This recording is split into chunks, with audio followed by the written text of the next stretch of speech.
Hello everyone, it's your bud. Today we're going to be talking about Conan the Barbarian, also known as Conan the Cimmerian. That's the name of his homeland, Cimmeria.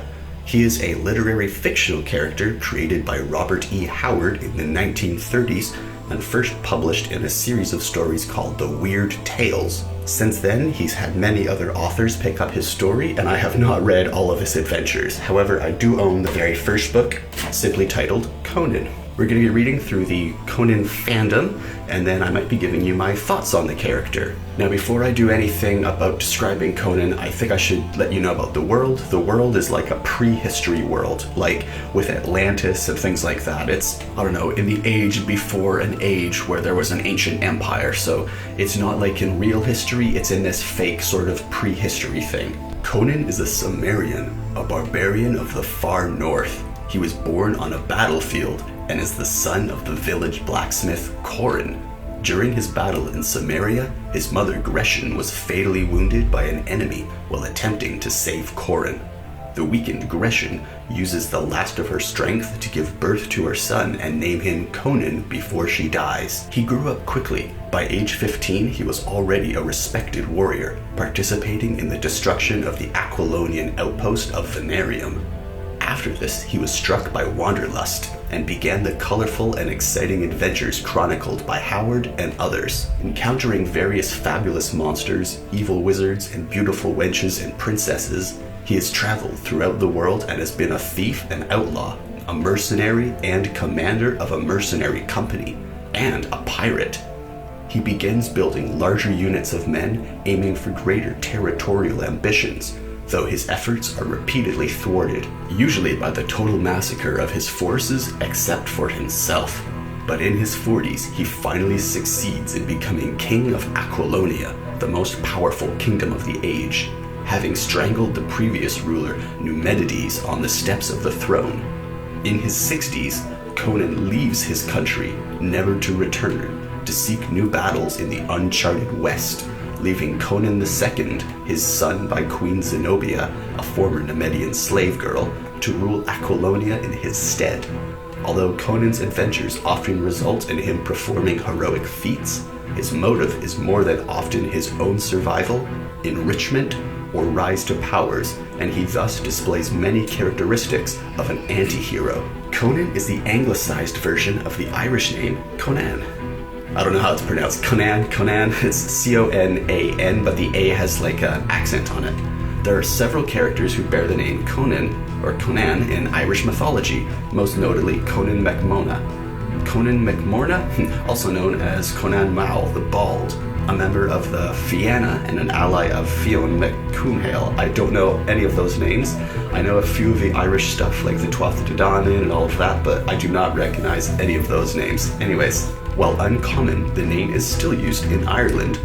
Its etymology is ambiguous. Some sources say the diminutive Con at the beginning means hound or a swift-footed warrior, hence the name Conan could mean little hound or little warrior. I kind of like that. Conan is darkly tanned, has sullen or smoldering blue eyes, a mane of long black hair, and is scarred. Howard mentions most often the scarring on his face. Contrary to many modern illustrations, Conan is hairy. I like how they had to point that out there. So formidable was his appearance, naked but for short leather breeks and sleeveless shirt, open to reveal his great hairy chest, with his huge limbs and his blue eyes blazing under his tangled mane. That's from The Hour of the Dragon, Chapter 3. He's exceptionally tall and strong. Howard is never explicit in his stories, but in a letter he wrote, "At Venarium he was already a formidable antagonist. Though only 15, he stood 6 feet tall and weighed 180 pounds, though he lacked much of having his full growth." Conan's height and weight as an adult are subject to speculation, but extrapolating the growth of the 15-year-old would make him at least 6'2" and 215 pounds. This tallies with a comment Howard wrote in another letter. It's also of note that the blade of Conan's sword is described as being 5 feet long, likely making for a 6-foot sword, including the grip. In the earlier story, The Scarlet Citadel, he uses it with one hand as well as both hands with ease. Therefore, it is possible that Howard imagined him quite taller at the character's beginning, or simply he used different swords during his adventures. In Howard's tales, no human is ever described as stronger than Conan, although several are mentioned as taller.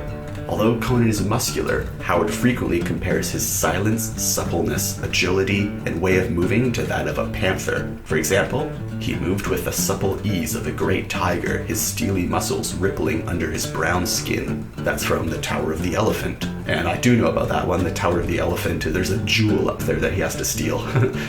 His garb is very often a loincloth or breeches and sandals, and his weapon a sword of some description, depending on his fortunes and location. Sometimes he wears more. During his reign of King of Aquilonia, Conan was and this is another quote here, a tall man, mightily shouldered and deep of chest, with a massive corded neck and heavily muscled limbs. He was clad in silk and velvet, with the royal lions of Aquilonia worked in gold upon his rich jupon, and the crown of Aquilonia shone on his square-cut black mane.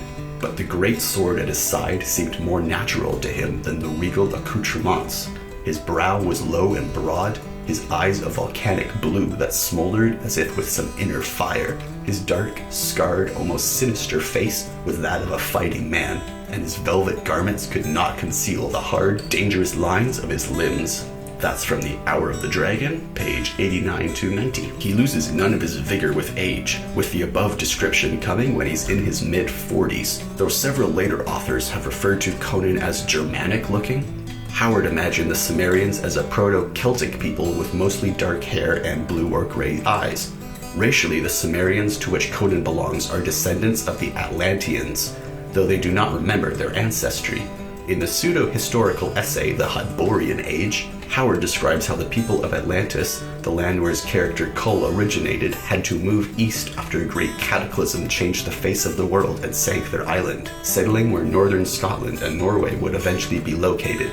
In the same work, Howard also described how the Cimmerians eventually moved south to the east after the Age of Conan. Despite his brutish appearance, Conan uses his brain as well as his brawn. The Cimmerian is a talented fighter who overpowers most men with his strength and skill, and his endurance allows him to fight with unfailing ferocity, long after most would have collapsed into exhaustion. Due to his travels abroad, he has also vast experience in other trades. He's a talented commander, strategist, thief, as well as a born leader. Conan also speaks many languages. Many a sheltered scholar would have been astonished at the Cimmerian's linguistic abilities, for he had experienced many adventures where knowing of a strange language had meant the difference between life and death. That's from The Servants of Bit Yakin. As he can read and write, his very first appearance shows him busy writing. Behind an ivory, gold-inlaid writing table sat a man whose broad shoulders and sun-browned skin seemed out of place among those luxuriant surroundings. That's from The Phoenix of the Sword. In some stories, he's able to recognize or even decipher certain ancient or secret signs and writings, such as when he uses the signs of Jabal Sag in Beyond the Black River. I do not know that one. However, Howard never has him reading Stygian, although he can speak it.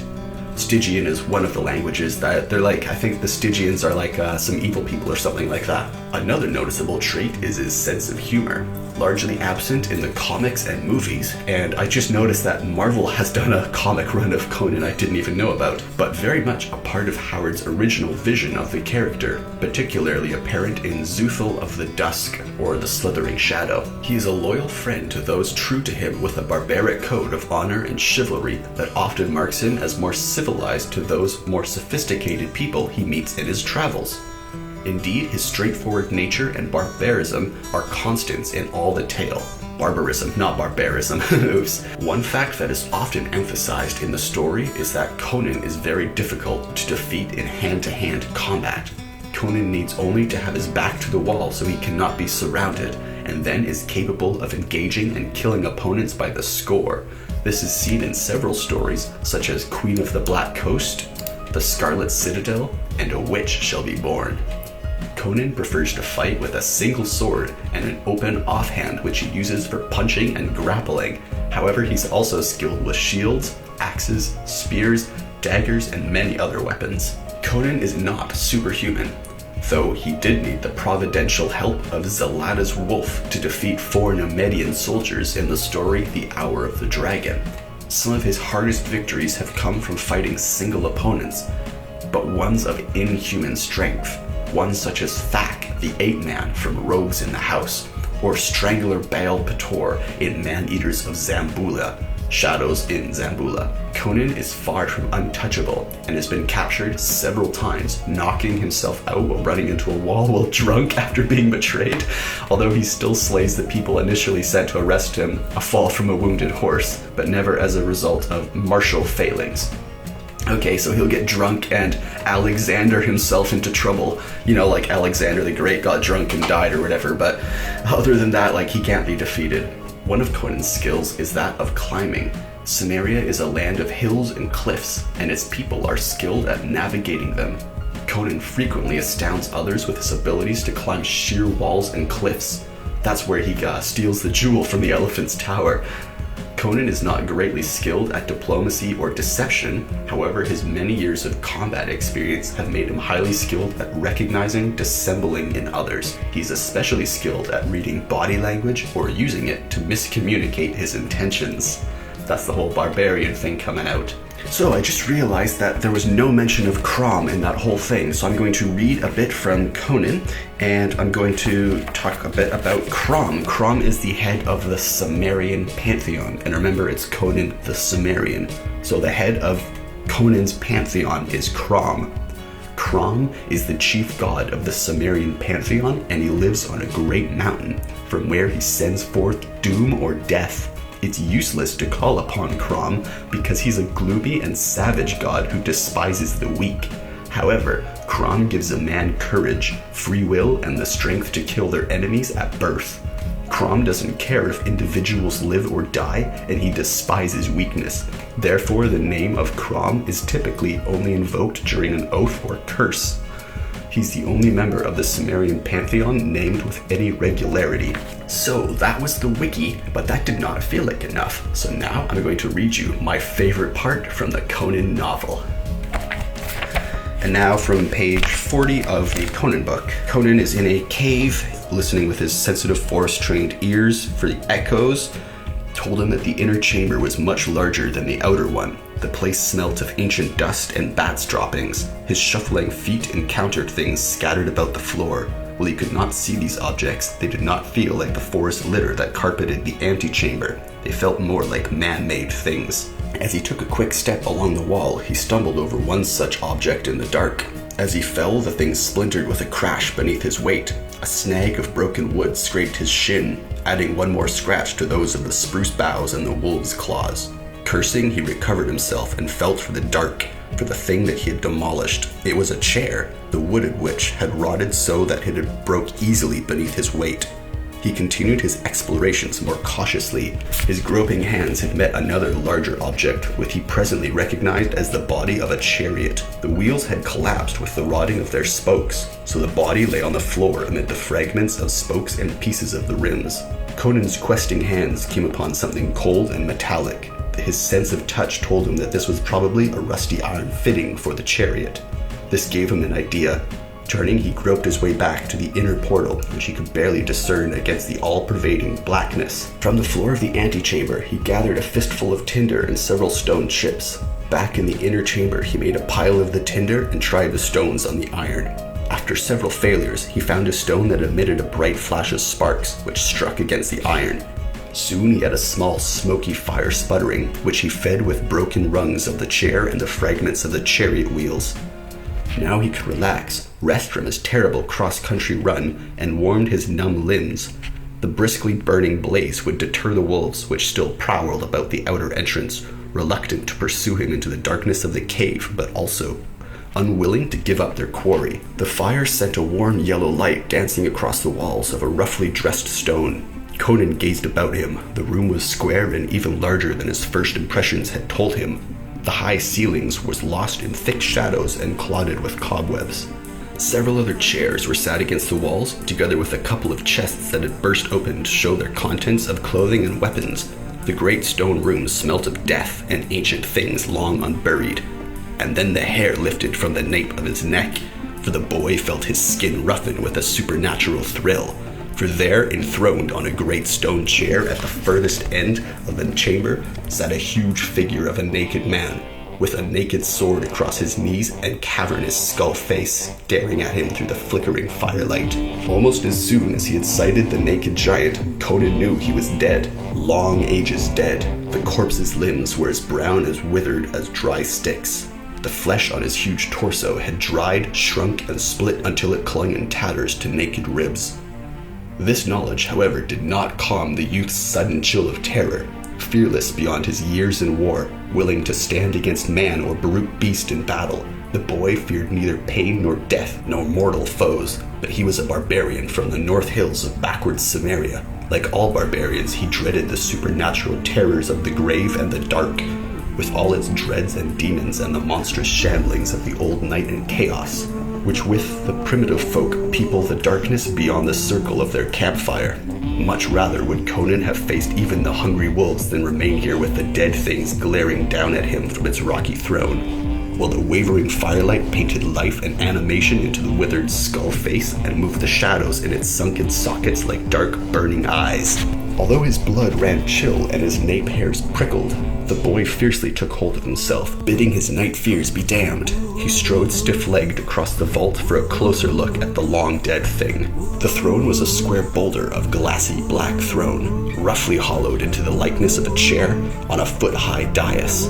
The naked man had either died while sitting in it or had been placed upon it in a sitting position after his death. Whatever his garments he had worn had long since moldered away to fragments. Bronze buckles and scrapes of leather from his harness still lay about his feet. A necklace of unshapen nuggets of gold hung about his neck. Uncut gems winked from the golden rings on his claw-like hands, which still clasped on the arms of the throne. A horned helm of bronze, now covered with a green waxy coating of verdigris, crowned the paint above the withered brown horror of the face. With iron nerve, Conan forced himself to peer into those time-eaten features. The eyes had sunken in, leaving two black pits. Skin had peeled back from dry lips, letting the yellow fangs grin in a mirthless leer. Who had he been, this dead thing? A warrior of ancient times? Some great chief feared in life and still enthroned in death? None could say. 100 races had roved and ruled in these mountain borderlands since Atlantis sunk beneath the emerald waves of the Western Ocean 8,000 years before.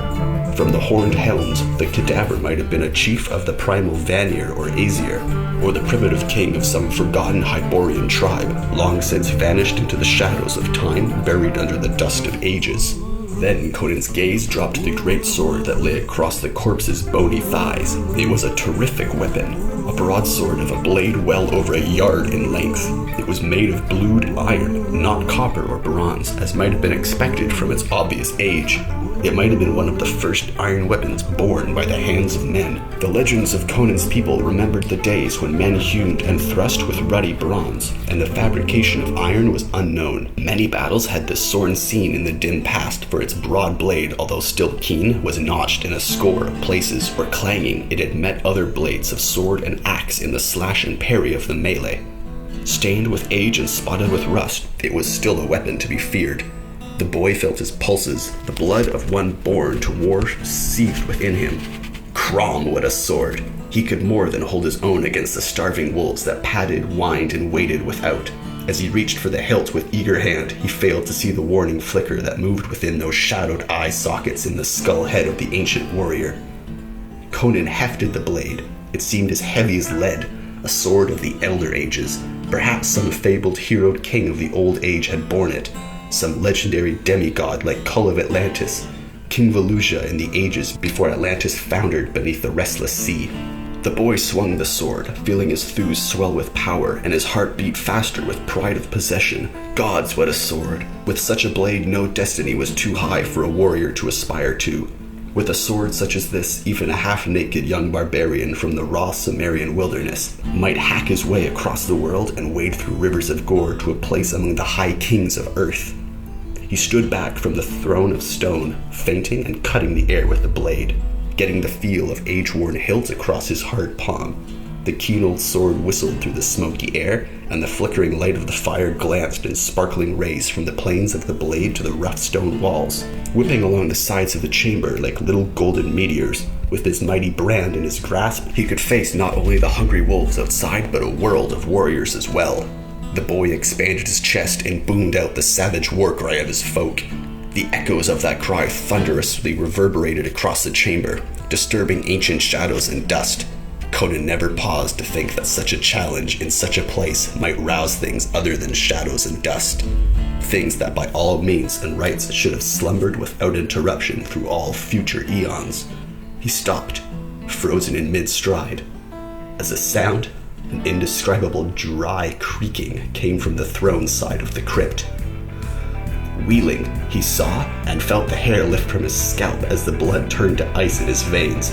All his superstitious terrors and primal night fears rose howling to fill his mind with shadows of madness and horror, for the dead thing lived.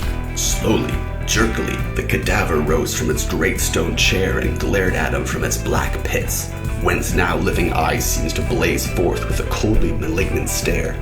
Somehow, by what primal necromancy the boy Conan could not guess, life still animated the withered mummy of the long-dead chief. Grinning jaws moved open and shut in a fearful pantomime of speech, but the only sound was the creaking that Conan heard, as if the shriveled remains of muscles and tendons rubbed dryly together. To Conan, this silent imitation of speech was more terrible than the fact that the dead man lived and moved. Creaking, the mummy stepped down from the dais of his ancient throne and swiveled its skull in Conan's direction, as its eyeless gaze fixed itself on the sword in Conan's hand. Lurid witch fires burned within the hollow sockets. Stalking clumsily across the chamber, the mummy advanced upon Conan like a shape of a nameless horror. From the nightmares of a mad fiend, it extended its bony hands to snatch the sword from Conan's strong young hands. Numb with superstitious horror, Conan retreated step by step. The firelight painted the mummy's black, monstrous shadow on the wall behind it, the shadow rippling over the rough stone, save for the crackle of the flames as they bit into the pieces of ancient furniture with which Conan had fed the fire. The rustling and creak of the cadaver's leathery muscles had propelled it step by faltering step across the crypt. As the panting breath of the youth had struggled for air in the grip of terror, save for those sounds, the tomb was silent. Now the dead thing had Conan backed against a wall. One brown claw stretched jerkily out. The boy's reaction was automatic. Instinctively he struck out. The blade whistled and smote the outstretched arm, which cracked like a broken stick. Still clutching at empty air, the severed hand fell with a dry clack to the floor. No blood spurted from the dry stump of the forearm.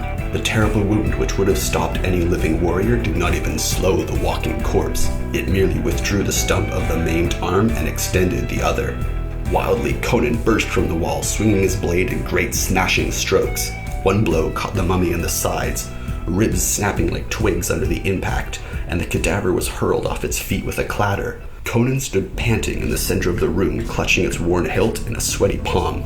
With widened eyes, he watched as slowly, creakily, the mummy dragged itself to its feet again and began mechanically shuffling towards him, its remaining claw extended. Around and around they went, circling slowly. Conan swung lustily but retreated step by step before the unstoppable advance of the dead thing that came on and on. A blow at his remaining arm missed, and the mummy jerked the member out of its path with the sword. The impetuous Conan swung half around before he could recover. It was almost upon him. Its claw hand snatched at him, caught by a fold of his tunic, and ripped the rotten cloth from his body, leaving him naked except for sandals and loincloth. Conan danced back as the sword swung at the monster's head. The mummy ducked, and again Conan had to scramble to keep out of its grip. At last he caught it a terrific blow on the side of the head, shearing off one horn of the helm. Another blow sent to the helmet itself, clanging into a corner. Another bit into the dry brown skull the blade struck. For an instant that almost undid the boy, whose skin was scraped by ancient black nails as he frantically tugged his weapon loose. The sword caught the mummy in the ribs again, lodged for a nearly fatal second in the spine, and then was jerked loose once more. Nothing, it seemed, could stop it. Dead, it could not be hurt. Always it staggered and shuffled towards him, untiring and unfaltering, even though its body bore wounds that would have laid a dozen stout warriors moaning in the dirt. How can you kill a thing that is already dead? The question echoed madly in Conan's brain, went round and round until he thought he would go mad with the repetition of it. His lungs labored, his heart pounded, as if it were about to burst, slash, and strike as he would. Nothing could even slow the dead thing that shuffled after him. Now he struck with greater cunning, Reasoning that if it could not walk, it could not pursue him, he drove a fierce backhanded slash against the mummy's knee. A bone cracked and the mummy collapsed, groveling in the dust of the cavern floor. But still the unnatural life burned within the mummy's withered breast. It staggered to its feet again and lurched after the boy, dragging its crippled leg behind it. Again, Conan struck and the dead thing's lower face was shorn away. The jawbone went rattling off into the shadows, but the cadaver never stopped, with his lower face a mere expanse of broken white bones beneath the uncanny glow in its eye sockets. It still shambled after its antagonist in tireless mechanical pursuit. Conan began to wish he had stayed outside with the wolves rather than sought shelter in this cursed crypt, where things that should have died 1,000 years ago still stalked and slew.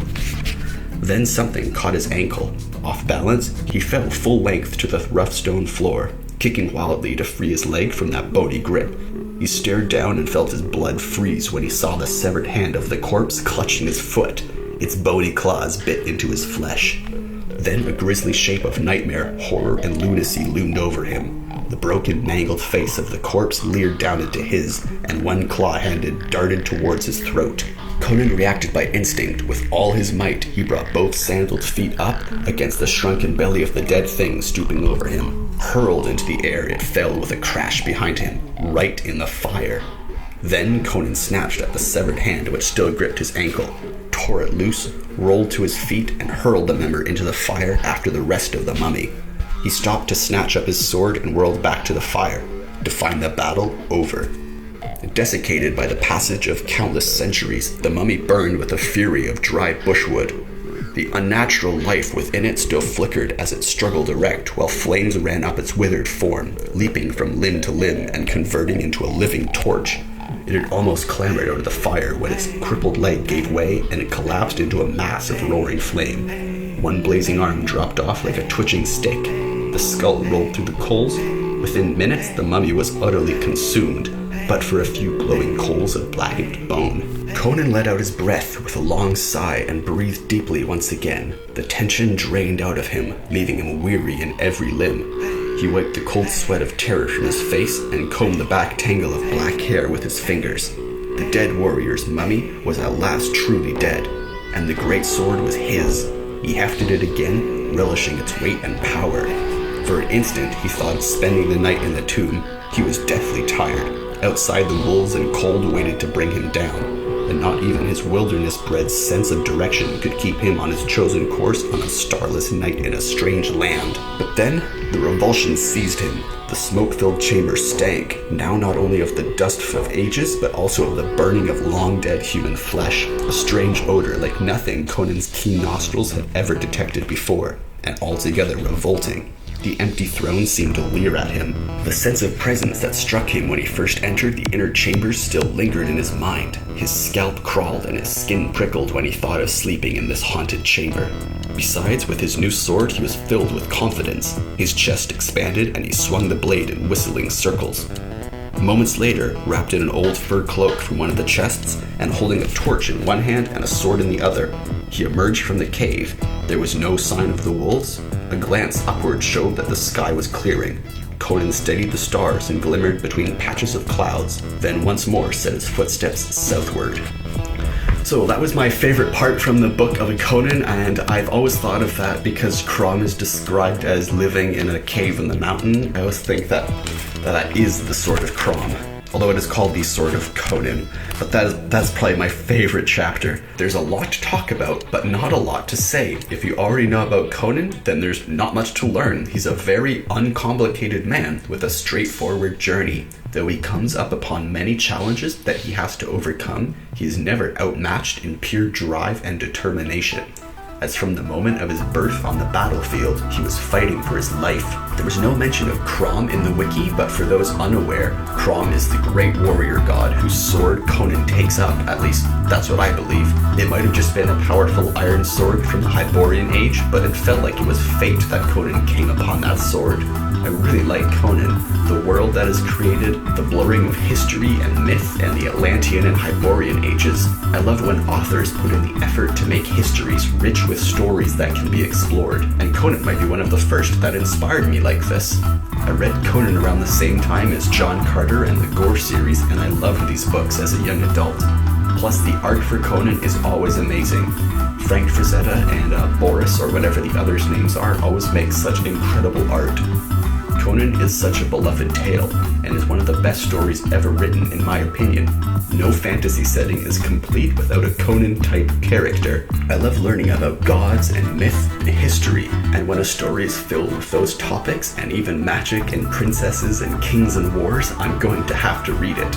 I was originally going to do a video today on the bad guys of Hyboria and the evil magic ritual, but I might save that till later, as this video is getting pretty long. Still, I hope that you have a good understanding of the character of Conan, and that you enjoyed the story that I narrated, or at least my favorite part of the story. Thanks for watching, everyone. Leave this video a like if you want more Conan. There's so much more to talk about. The Hyborian Age, the Age of Conan, and all the women, witches, sorceresses, wizards, myths, and gods. Subscribe for daily videos. I make a new video on this channel every day. And leave any questions or suggestions in the comments below. And I'll see you in the next video.